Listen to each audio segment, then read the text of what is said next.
Olá, amigos do canal Razão Crítica, tudo bem com vocês?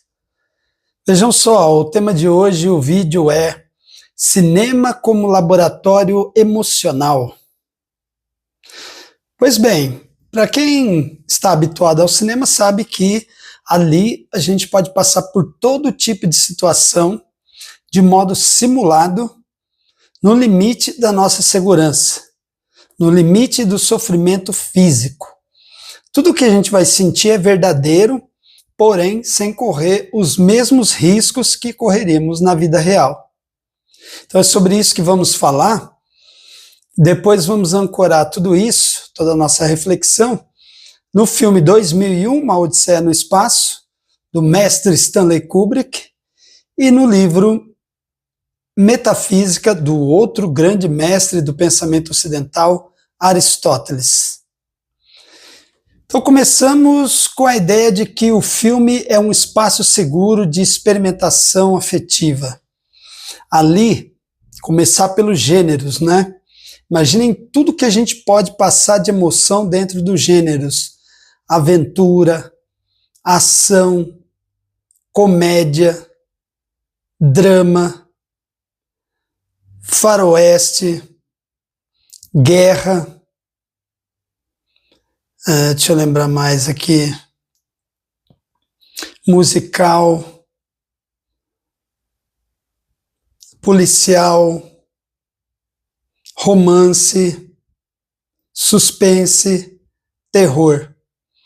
Imagina tudo que a gente pode viver aí dentro de emoção.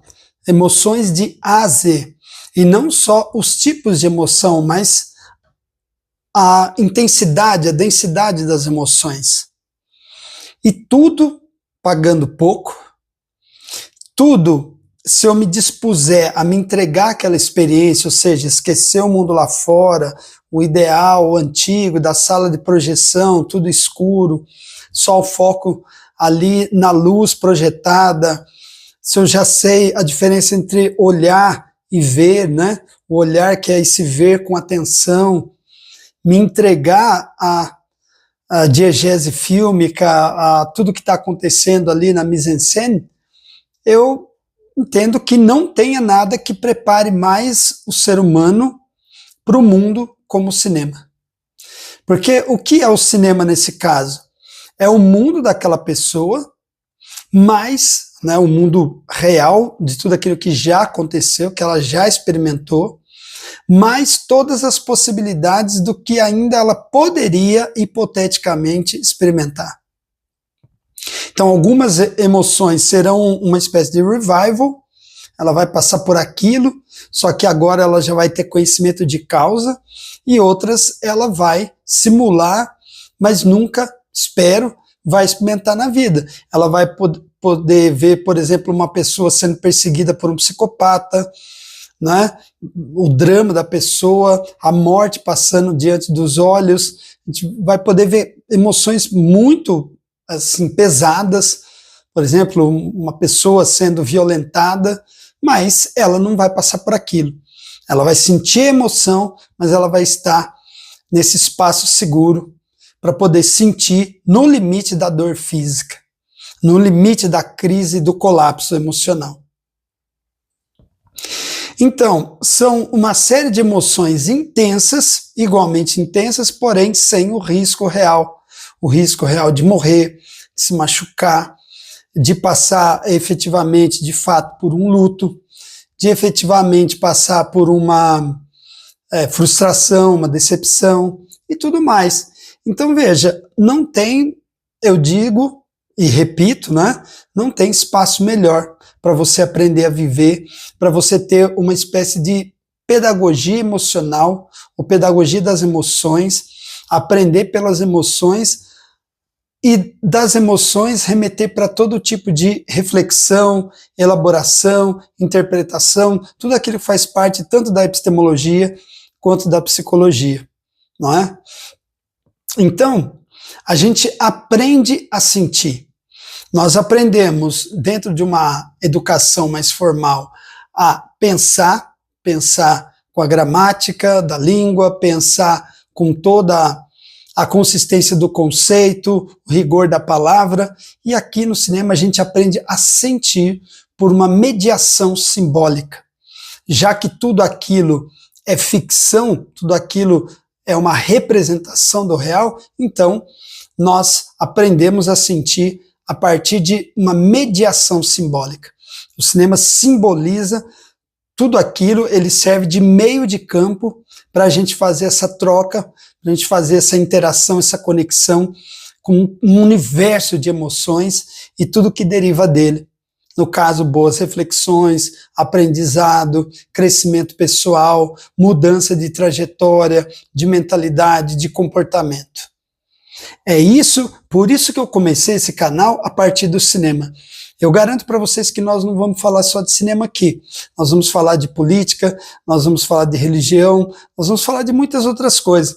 Porém, sempre pautado em um filme e um livro, porque tanto a literatura das imagens quanto a literatura das palavras, né, o texto teórico ou literário e o filme, eles são complementos para ajudar a gente a entender todos os temas da vida, tanto os mais factíveis quanto aqueles que só são meramente possíveis, tá? Então o cinema ele é um treino emocional. Ele é um treino emocional porque ele nos prepara para o que pode vir. Ele nos coloca uma sensação e uma reflexão acerca do que é apenas plausível que aconteça. Pode ser que nunca aconteça, mas esse treinamento expande a nossa capacidade de resistência, a nossa resiliência. Quando você assiste um filme e aprende a esperar, aprende a sofrer, aprende a enfrentar e a aceitar a ambiguidade, a resistir diante da narrativa que não se fecha, do risco do colapso, não é? Então tudo isso é um treino emocional. É mais ou menos como no exército, né, que o soldado vai ali para aquela semana ou aquele mês de treinamento intensivo no meio da mata, no meio da floresta, e vai passar por alguns processos de treinamento, tanto de combate quanto de sobrevivência, no meio da natureza mais selvagem, onde você não tem comida fácil, onde você tem que enfrentar as agruras da natureza, temperaturas, animais selvagens, etc., né? Então ali você está exposto. O filme também procura fazer isso. Dessa forma, ele explora os limites psíquicos do ser humano pela ficção. Porque você pode, de repente, diante de um filme, não aguentar. Aí você vai ver até o limite onde você pode ir num filme de drama, num filme de terror, num filme de suspense, não é? Num filme de crime, um caso policial. Você testa o seu limite, você tem o poder, né, do controle remoto de falar, eu não quero mais assistir, eu não aguento mais, eu vou até aqui. Ou se não, simplesmente aguentar de olhos abertos, né? Eu consigo ver essa cena, eu tenho que fechar os olhos, essa cena eu tenho que agarrar aqui na mão da pessoa que está do meu lado, essa cena eu tenho que puxar o cobertor na cabeça, né? Então é o seu limite, cada um vai ter o seu, ninguém é obrigado a aguentar mais do que entende que aguenta, mas ali é o limite da ficção, né? Limites psíquicos determinados pela ficção.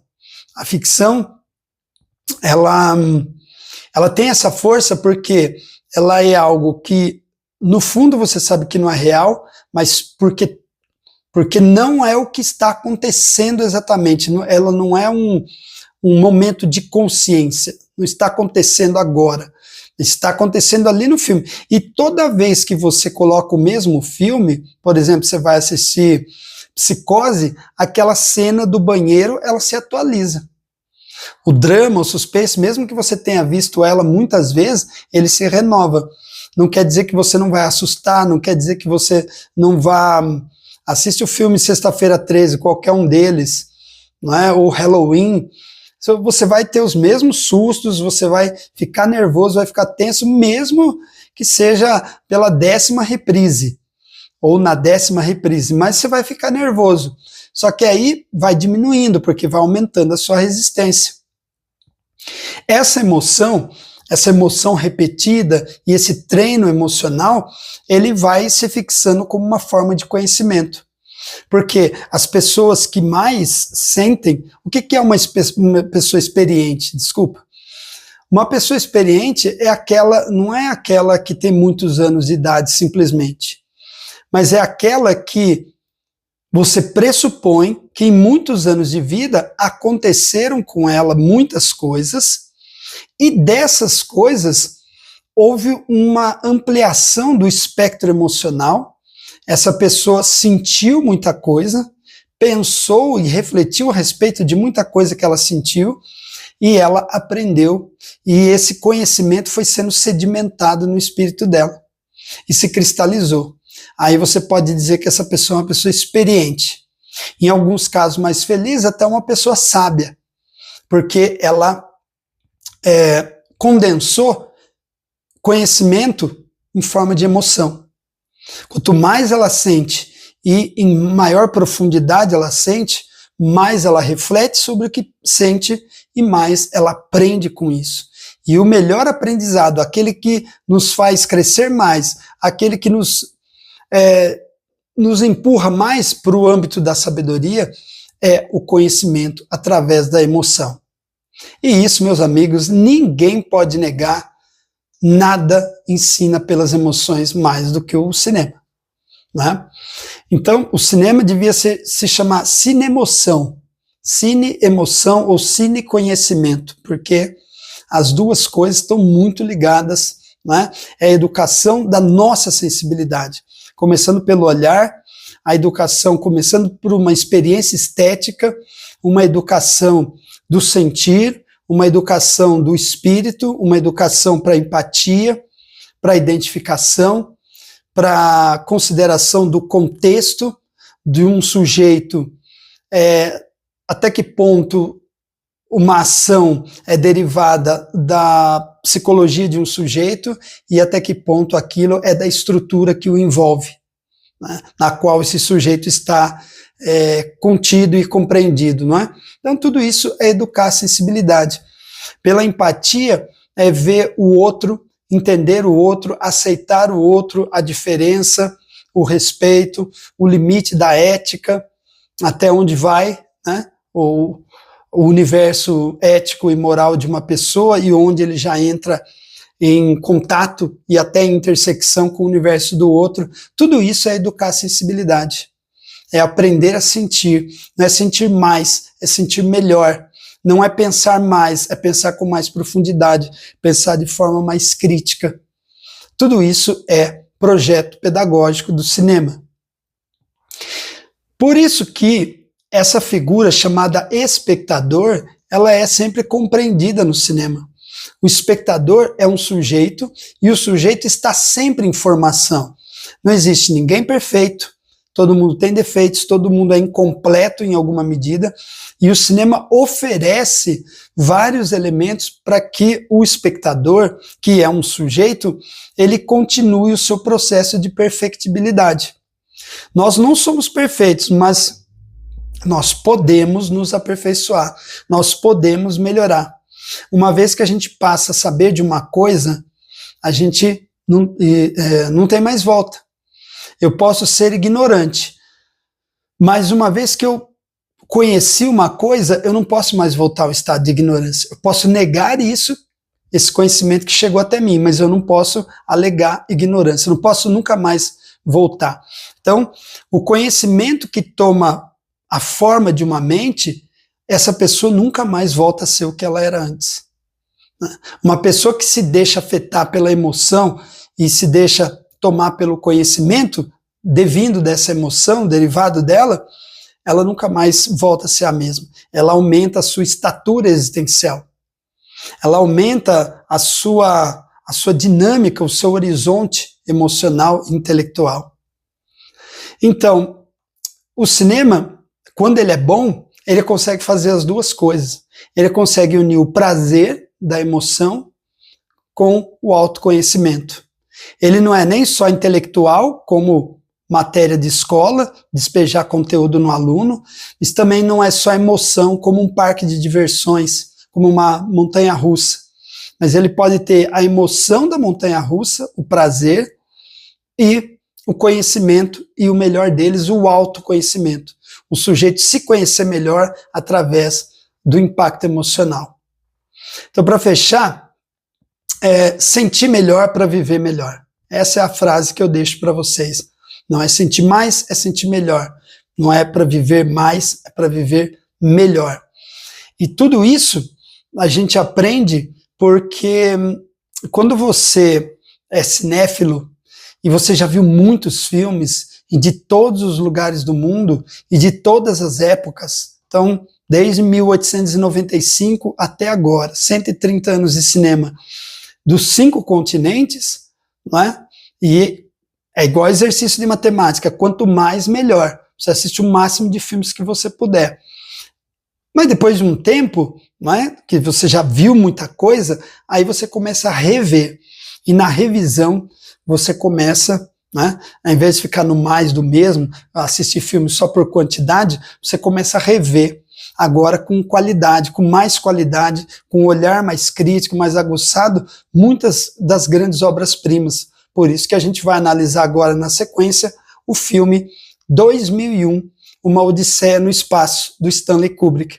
Esse filme é exatamente, o projeto dele é olhar com atenção, contemplar a transcendência, contemplar a relação entre técnica, transcendência e mistério.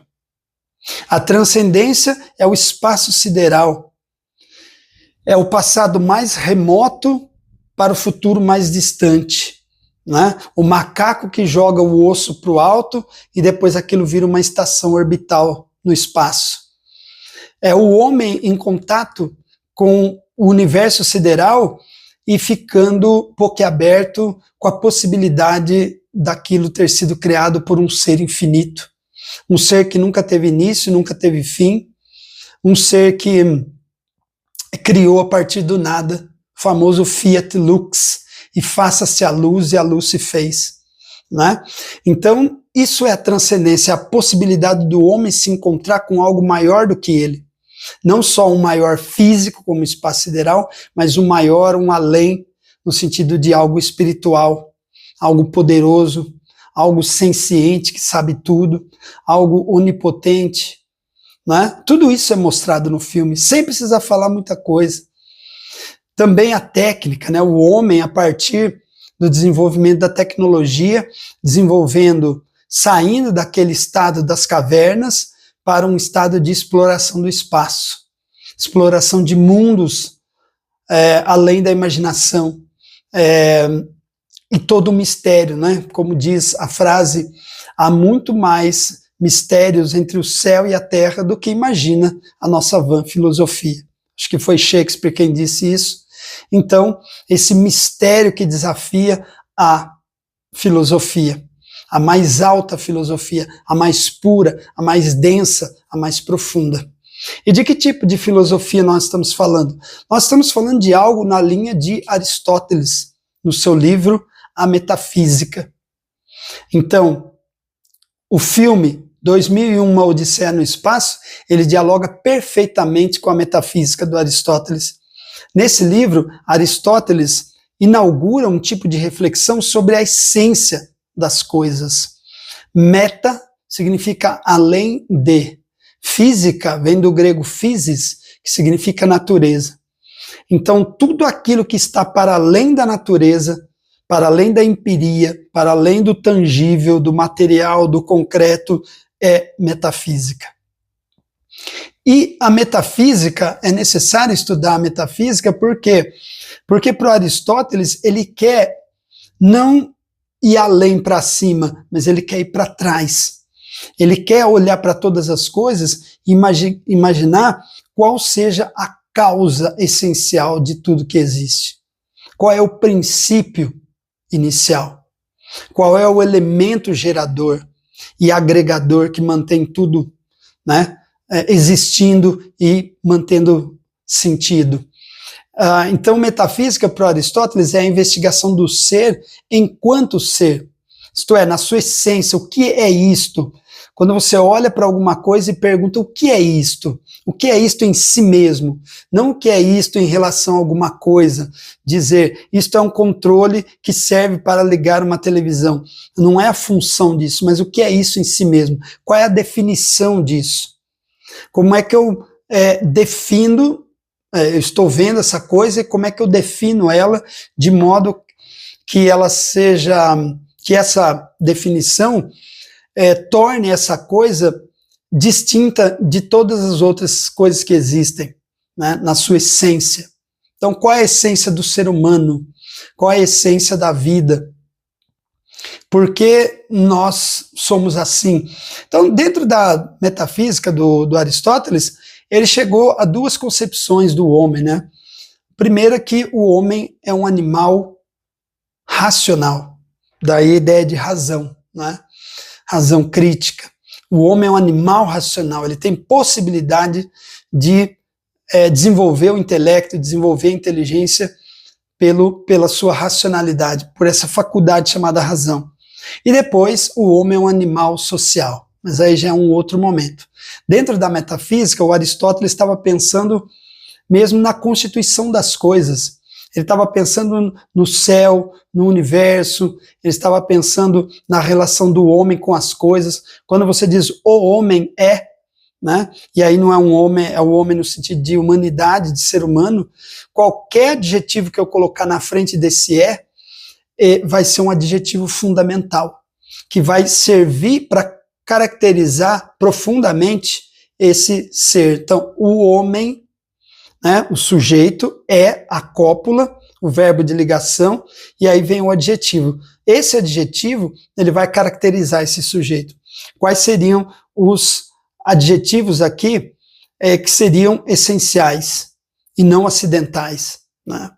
Ele ser branco, ou ele ser negro, ele ser gordo, ou ele ser magro, são apenas acidentes. Mas o ser racional diz respeito a todos os homens. Isso é um pensamento que busca pela essência. Isso que é a metafísica do Aristóteles. Então, Aristóteles está pensando conhecer o ser para se autoconhecer. A melhor forma de obter autoconhecimento é buscar pela essência, pela causa última das coisas. Também no filme 2001, Odisseia no Espaço, a melhor forma de compreender a humanidade é olhar a humanidade por tudo que ela construiu ao longo de milênios, desde a pré-história até a pesquisa espacial, né, a exploração espacial. Então, é o cinema como um laboratório das emoções, né? 2001 e a metafísica do Aristóteles. Por que eu falei tudo isso, meus amigos? Porque tanto o grande mestre Stanley Kubrick como o grande gênio do pensamento ocidental Aristóteles sabem que toda imagem deixa vestígios. Aristóteles mesmo disse que nós conhecemos por todos os nossos sentidos, mas do principal deles é a visão. E Razão Crítica, esse canal, que tanto Kubrick quanto Aristóteles aprovariam, é uma forma de ensinar vocês, de aprender a ler esses sinais.